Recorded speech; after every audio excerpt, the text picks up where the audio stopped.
Assalamu alaikum, dear audience. This is Sanobar Sultan, and here you are watching another video on Sanobar's World. So, today we are going to talk about a very important topic, which is the safety of the children of our country and children everywhere. So, this is about children's safety. This is what we are going to talk about in today's topic. Now, why is children's safety important? Why is it something that needs to be discussed? I will cite a few very major examples, firstly from our own country, Pakistan, and then cite some international examples about why this is such an underlying problem in our country that needs to be addressed at a societal level, at a cultural level. So, you might remember, those in Pakistan, that back in 2015 there was a very big scandal where a pedophilia ring was discovered in a city named Kasur, where there were video clips of around 300 children. And the surprising part is, those children, most of them were boys, so not girls. It was actually boys whose video clips were posted on the dark web. And then those boys and their families were being blackmailed by the pedophilia ring. This is one example of Pakistan. And another example, again, was in 2018 in Pakistan, when it was a very big socially highlighted issue when a 7-year-old girl named Zainab was brutally sexually assaulted and then murdered. Eventually, a legislation was also passed after that. So this is an underlying issue in Pakistan, and it has been going on for decades. To cite a credible source, I would mention there's a non-governmental organization by the name of Sahil in Pakistan, and its latest report, which I read, was back in 2023. They reported that an average of 12 children per day were subjected to sexual abuse in Pakistan. Now, this is just to highlight that this is not something that is only a Pakistani issue. This is a global issue. And I will cite two international examples as well. Now, one of the very famous ones that came highlighted in the last decade, or a little over that, was of Jimmy Savile, who was a very famous British TV personality. But here's the thing, his scandal was discovered posthumously. And his crimes of sexual abuse were, as I said, discovered after many years after he had retired from as being a TV personality. And in 2013, eventually, the Metropolitan Police Service published their report titled Giving Victims a Voice, in which the findings were that Savile's victim count, spanning over decades, was up to 450 people. Most of them were women. Another example, another international example, very famous example, is of Ireland. The Irish sexual abuse scandal in the Catholic Church, spanning over decades in Ireland, which shook the very foundation of the Irish society. So there was actually another investigation on that, and the Murphy Report, which investigated the child abuse by priests in Dublin between the decades of 1975 to 2004, which the church concealed under, quote, "don't ask, don't tell" policy, unquote. So not to pinpoint a specific country, this is a global issue, really, children's safety, and it affects all of us. So now that we have established that, let's move on to what is the predator mindset, and then we will discuss that how we can resolve this issue at a societal level, as individuals, as adults. Now, of course, somebody who is doing this is a predator, and that is what they should be called. So what is the predator mindset? Well, firstly, the predator is going to be an adult, right? So it's he or she would surely be older than the child, and they are aware of what they're doing. If they're doing it for the first time, okay, if there's a pattern that they've done it to other children, they are very much aware of what is appropriate behavior, how an adult, what how does a child think. They're very much aware of what they're doing is wrong. And the first thing that they do is they pick a child, whoever, maybe a child who is socially aloof, maybe who feels a little not a misfit, maybe, it could be anything that draws them to that child. And then they try to lure that child, and by luring that child, maybe they would try to talk to the child in a friendly manner. Maybe they would give them something to eat, and give them toys, try to establish more contact with them in any way. Once they have lured them, and there's an established identity that this is a person that they know by name and face, then they try to build the trust between the child. Those predators, that is what they do. Maybe, again, just come down to the level of the child. Maybe think of some things the child would like. Maybe the child is neglected at home, so they would try to be a friend to them, talk in a friendly manner, say, I understand what you're going through. If the child has trouble at school or anything like that. And then once that trust is established, then they groom the victim, because the child is a victim, and that is the person who is going to do this to them is a predator. So the predator then tries to groom the victim into the way that they want this relationship to be established, and groom them into whatever role playing they want.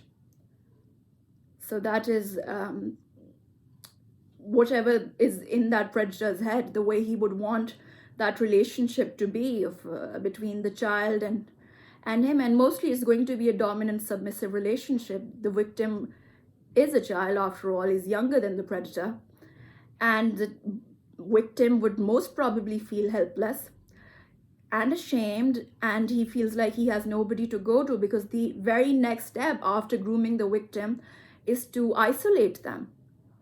Isolate the child. If not physically isolate them, I mean emotionally isolate them. You make the child so dependent on you for the emotional needs. They feel like they don't have anybody else to talk to. They can't talk to their parents. They probably do not have a relationship with their siblings. They do not have friends at school. So, because there was this built trust between the victim, the child, and that predator, and because there was, there was a gradual increase in the building of trust by exchange of gifts, maybe, and emotionally making them feel loved, that once they have been isolated in that bubble of love, even when the child is eventually assaulted or abused, emotionally even, the child is so drawn into that relationship that they might even do a hot and cold thing. Well, they'll say, well, there were good times, like a real relationship. They would say, well, he didn't, maybe they did it by mistake. Maybe the child would say, well, I mean, I've done something wrong. Maybe, I'm, it's very, I would say it's very sad, because the child is, after all, a child, and whatever comes to their head, then it leads to long time personality changes in the victim. If it doesn't lead to self-harm, then emotionally they are very much tarnished, and some are tarnished for life. Especially because especially with the Irish scandal and the Jimmy Savile ones. So there are documentaries on it, and if you were, these documentaries, they actually talk to the victims, and they discuss it, how they have been scarred for life. So this is the predator mindset. Now, unfortunately, now that this is how there are always people like that, the different types of people in this world. Now, as an adult, okay, for example, as a parent, how can we, ensure that this does not happen to our children? Okay, now the first thing is, just as a thing, we have to be a bit more possessive about our children. Okay, that's it. Just be a bit more possessive about them. Because if you would be possessive about your children, you'd be constantly on the look. I mean, who are they friends with? Where are they going? What are they doing? Just be a little bit possessive. And when you are possessive, you're going to try to be a better parent. And a better parent would mean that from very early on, you teach your children what is an appropriate behavior. Okay? What is an appropriate behavior in a social setting with an adult? In which social setting, how does a child has to behave?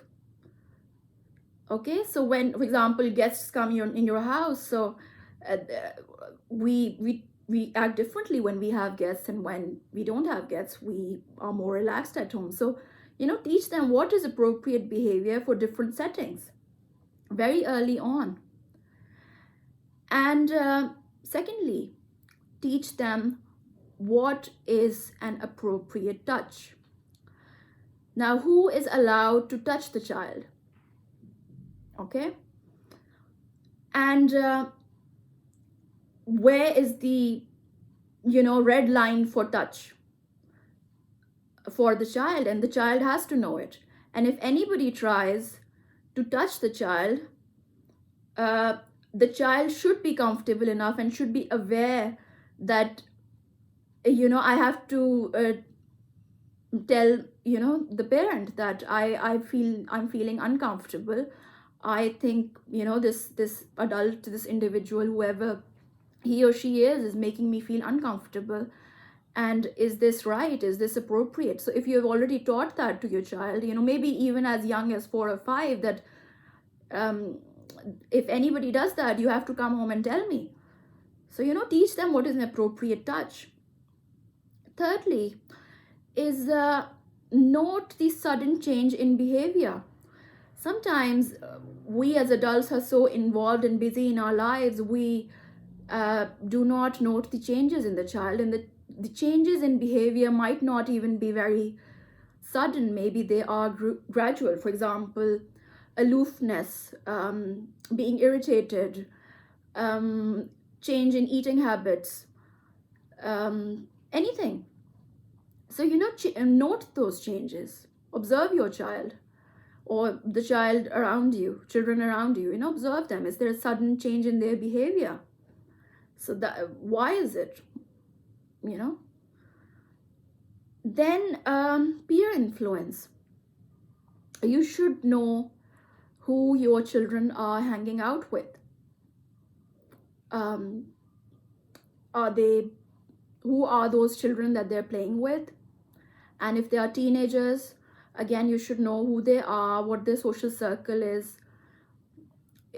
What are those children up to? Are they involved in other kind of unhealthy activities, for example, drugs, etc.? So you should know about that. You should know about the peer influence on your child. The next thing is appropriate content. Content has become so accessible, any type of content really. And in the very first case of the example, I talked about the dark web. Now there's an entire industry, unfortunately, where people actually make money. There's an entire industry of pedophilia where they are making money off children, of abusing children. So what is inappropriate content? And another thing is, when those predators, I just remember that when they try to when they're slowly grooming the victim, they eventually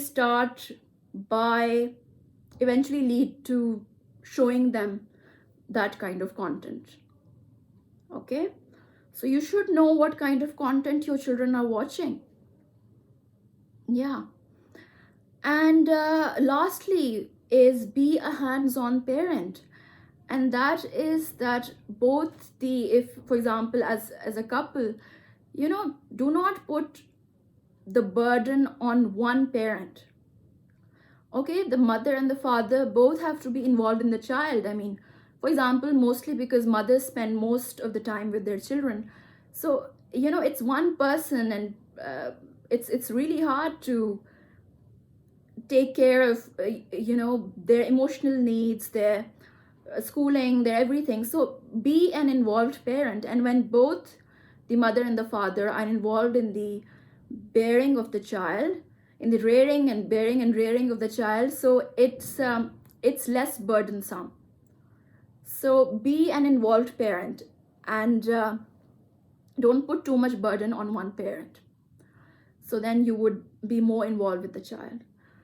So this is a very serious topic, especially close to my heart, because I think that we need to protect the vulnerable in our society, and the most vulnerable in our country and across the world are children.